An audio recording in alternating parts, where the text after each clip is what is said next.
हजरत अबू दरदा रज़ी अल्लाह ताला अन्हु से मरवी है कि हुजूर सल्लल्लाहु अलैहि वसल्लम ने फरमाया, जिसने सूरह कहफ की पहली 10 आयतें हिफ्ज कर ली वो दज्जाल से महफूज हो गया।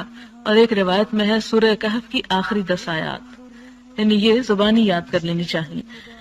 अच्छा, ये जो पहली शैतान वाली बात है, इसमें आप देखें कि इससे ये पता चलता है कि शैतान इंसानी रूप में भी आ सकता है, और खासतौर पर ऐसी जगहों पर जहाँ इंसान तन्हा हो।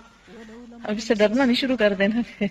और इसमें एक बात यह भी है कि इंसान को हर एक से सीखना चाहिए और सीख लेना चाहिए।